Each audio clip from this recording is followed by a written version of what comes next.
Hello guys, ಎಲ್ಲರೂ ಹೆಂಗಿದ್ದೀರಾ? ಇವತ್ತಿನ ನನ್ನ ಜರ್ನಿ ಒಡಂಬೈಲ್ ಬಳೆ ಪದ್ಮಾವತಿ ದೇವಿಯ ದರ್ಶನಕ್ಕೆ ಕಡೆಗೆ. ಸೊ ಇದು ಜೋಗದಿಂದ 10 ಕಿಲೋಮೀಟರ್ ಡಿಸ್ಟೆನ್ಸಲ್ಲಿದೆ. ಅಷ್ಟು ಜನಕ್ಕೆ ಗೊತ್ತಿರಲ್ಲ, ಜೋಗಕ್ಕೆ ಬಂದಿರ್ತಾರೆ ಬಟ್ ಬಳೆ ಪದ್ಮಾವತಿ ಬಗ್ಗೆ ಯಾರಿಗೂ ಗೊತ್ತಿರಲ್ಲ. ಮತ್ತು ಈ ದೇವಿ ಹತ್ರ ತುಂಬಾ ಪವರ್ಫುಲ್ ಶಕ್ತಿಗಳಿದೆ ಅಂತೆ. ಸೊ ಬನ್ನಿ, ನಾನು ಎಕ್ಸ್ಪ್ಲೋರ್ ಮಾಡ್ತಾ ನಿಮಗೂ ಅದ್ರ ಬಗ್ಗೆ ಹೇಳ್ತೀನಿ. ಸೊ ನೋಡ್ಬೋದು, ಇದೇ ಒಡಂಬೈಲ್ ಬಳೆ ಪದ್ಮಾವತಿ ದೇವಸ್ಥಾನದ ಎಂಟ್ರೆನ್ಸ್.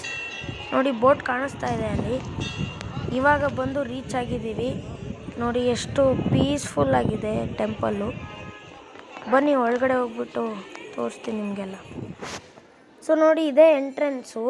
ಅವತ್ತಿನ ದಿನ ತುಂಬಾ ರಶ್ ಇತ್ತು. ನಾವು ಹೋದಾಗ ಈ ಥರ ಕ್ಯೂ ಅಲ್ಲಿ ನಿಂತ್ಕೊಂಡು ನಾವು ಒಳಗಡೆ ಹೋಗಬೇಕು. ನೋಡಿ, ಇಷ್ಟು ಜನ ಇರ್ತಾರೆ.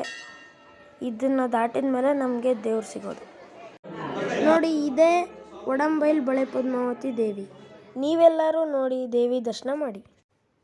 ಸೊ ಇಲ್ಲಿ ಲೆಫ್ಟ್ ಸೈಡ್ ನೀವು ನೋಡ್ಬೋದು, ರೂಮ್ಸ್ಗಳಿದ್ದಾವೆ ಬಂದವ್ರಿಗೆ ಸ್ಟೇ ಆಗೋಕ್ಕೆ. ಹಾಗೂ ಬಳೆ ಪದ್ಮಾವತಿ ದೇವರನ್ನು ನೋಡಿ ಎಕ್ಸಿಟ್ ಆಗೋ ಜಾಗ ಇದು. ಎಕ್ಸಿಟ್ ಆಗಿ ಹಾಗೆ ಸ್ಟ್ರೈಟಾಗಿ ಬಂದರೆ ಅಲ್ಲಿ ಒಂದು ದೇವ್ರು ಕಾಣಿಸುತ್ತೆ. ಆ ದೇವರ ಹೆಸರು ಕ್ಷೇತ್ರಪಾಲ ದೇವರು ಅಂತ. ನೋಡ್ಬೋದು ನೀವು, ಇದೇ ಆ ಕ್ಷೇತ್ರಪಾಲ ದೇವರು.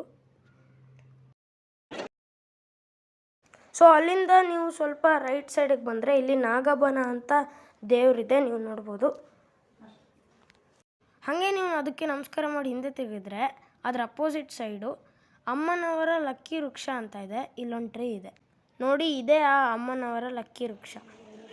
ಅಲ್ಲಿಂದ ಸ್ಟ್ರೈಟ್ ಬಂದರೆ ಅಲ್ಲಿ ಒಂದು ಮುಕ್ತಿ ನಾಗ ಅಂತ ಒಂದು ನಾಗರ ಪ್ರತಿಮೆ ಇದೆ.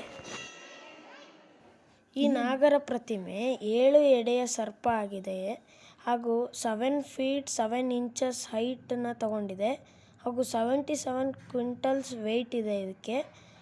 ಮತ್ತು ಯಾರಿಗಾದರೂ ನಾಗರ ದೋಷ ಇದ್ದರೆ, ಹಾವನ್ನ ಸಾಯಿಸಿದರೆ ಅವರು ಬಂದು ಅವ್ರ ಕೈಯಾರೆ ಈ ನಾಗರ ಪ್ರತಿಮೆಗೆ ಅಭಿಷೇಕ ಮಾಡಿದ್ರೆ ಆ ದೋಷ ಪರಿಹಾರ ಆಗುತ್ತೆ. ಇದು ತುಲಾಭಾರ ಮಾಡೋ ಪ್ಲೇಸ್ ಇದು. ಇದು ಏನಂದರೆ, ಯಾರಾದರೂ ಹರಕೆ ಹೊತ್ಕೊಂಡ್ರೆ, ಫಾರ್ ಎಕ್ಸಾಂಪಲ್ ಮಕ್ಕಳಾಗಿಲ್ಲ ಅಂತ ಹರಕೆ ಹೊತ್ಕೊಂಡ್ರೆ, ಮಕ್ಕಳಾದರೆ ಆ ಮಗುವಿನ ತೂಕಕ್ಕೇ ಬಳೆಯನ್ನು ತಂದು ಇಲ್ಲಿ ತುಲಾಭಾರ ಮಾಡ್ತಾರೆ. ಅದನ್ನು ಮಾಡೋವಂಥ ಪ್ಲೇಸ್ ಇದು. ನೋಡ್ತಾ ಇರ್ಬೋದು, ನೀವು ನೋಡ್ತಾ ಇರ್ಬೋದು, ಇದೇ ನವಗ್ರಹ.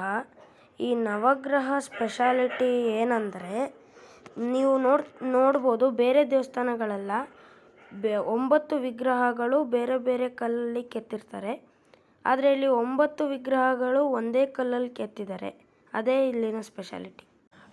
ಸೊ ನಾವೀಗ ಹೋಗ್ತಾ ಇರೋದು ಅಮ್ಮನವರ ಮೂಲ ವಿಗ್ರಹ ಇರೋ ಜಾಗಕ್ಕೆ. ಇದೇ ನೋಡಿ ಅಮ್ಮನವರ ಮೂಲ ವಿಗ್ರಹ ಇರೋ ದೇವಸ್ಥಾನ. ಈ ದೇವಸ್ಥಾನದ ಸ್ಪೆಷಾಲಿಟಿ ಏನಂದರೆ, 4 ದಿಕ್ಕಿನಲ್ಲೂ 4 ಬಾಗಿಲನ್ನು ಮಾಡಿದ್ದಾರೆ. 4 ಬಾಗಿಲೊಳಗೂ 4 ದೇವಿ ಮೂರ್ತಿಗಳನ್ನು ಪ್ರತಿಷ್ಠಾಪನೆ ಮಾಡಿದ್ದಾರೆ.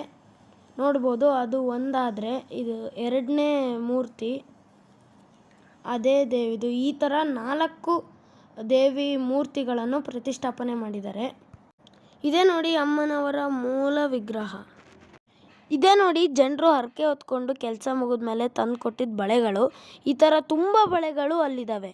ಇದೇ ನೋಡಿ ಭೂತರಾಜ ದೇವರು. ಇಲ್ಲಿ ಯಾರಿಗಾದರೂ ಕೋರ್ಟಿನ ಕೆಲಸ ಆಗಬೇಕು ಅಂತಿದ್ರೆ ಅಥವಾ ಏನಾದರೂ ಥಿಂಗ್ಸ್ ಕಳೆದೋಗಿದ್ರೆ ಇಲ್ಲಿ ಹರಕೆ ಹೊತ್ಕೊತಾರಂತೆ. ಕೆಲಸ ಆದಮೇಲೆ ಬಂದು ಎಷ್ಟಾಗುತ್ತೋ ಅಷ್ಟು ಕುಂಕುಮ ಹಾಗೂ ಕುಂಬಳಕಾಯಿನ ಕೊಟ್ಟು ಹೋಗ್ತಾರಂತೆ. ನೀವು ನೋಡ್ತಾ ಇರ್ಬೋದು, ಅವೆರಡು ಮುಂದೆ ಇದೆ.